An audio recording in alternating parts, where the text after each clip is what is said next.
So in 2015, my kid's dad and I separated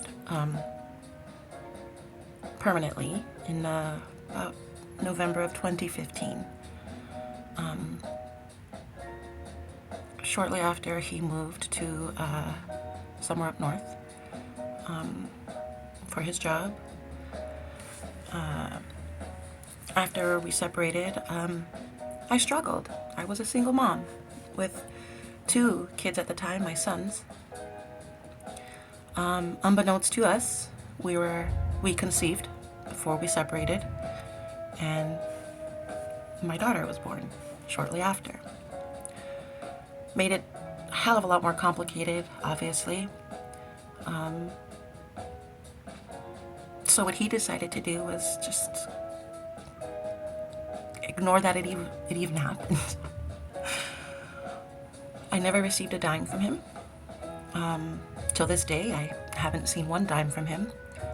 So I struggled. All that to say that I struggled as a single mom. I was on food stamps for a while. I struggled to find a job that was going to allow me to take care of my babies and go to work at the same time. Goodness, that was the worst. We lived in a very small apartment, studio at first, where we slept in the same place. Eventually, I moved up to a one-bedroom. The boys had the bedroom, and me and my daughter, we had the living room. And it felt good to have our own space that I did my best to work for. We tried to build a family with a man who I considered their stepdad, who was just as abusive and just as much as a pig as their father was at the time. Now, their father did get help. He did change himself, and for that I do respect him.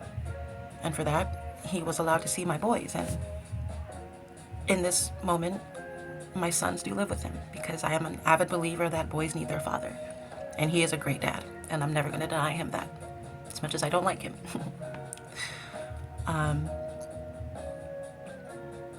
In 2019, I met a fella who worked for a specific production company who was at the time up-and-coming production company. This was post-COVID, and during COVID, this production company ended up doing a heck of a lot of work. Made some major horror movies, major amazing artsy-fartsy movies, and our movie, the movie that I was offered $20,000 to revise a script for, was in the works. We already had a teaser trailer. All I had to do was revise a script, and it fell into my lap, almost quite literally, and I was stoked that I was going to finally move me and my kids out of this stupid apartment and into someplace better. We were going to upgrade, and I was going to be able to move money and manage, and I couldn't have been more excited about it, to be honest.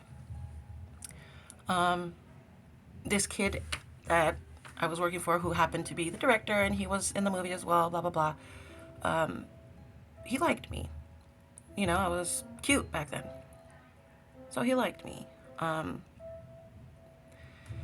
It was because he liked me that I kind of called it quits, because I did not like him.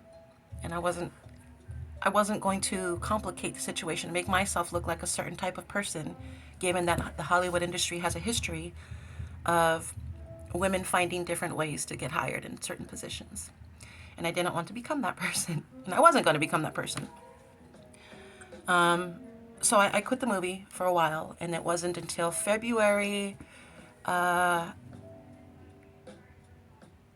it was COVID-y. It was COVID time. I remember. It was right before COVID, because I remember celebrating my birthday at his house, which was a huge house in Lakewood, gorgeous place, where I met the director via phone call. And I won't forget it because him and I have the same birthday. So we were celebrating together, and he interviewed me, and he said, look, we really, really do want you for this movie. So I changed my mind, and I said, okay, fine, let's do it.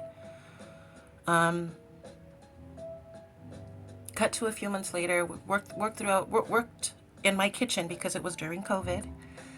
So we did a makeshift studio thing. Everything in Hollywood was shut down, so there was no studio to go to. We either rendered things at his house because he had a great setup at his house, or we also set up an editing bay in my kitchen at my house, just so that we can work constantly. We worked on the movie. We worked on other smaller projects, little skits here and there that we were writing together, and able to like edit inside the studio. After they would film out in the streets, they would film out in at his house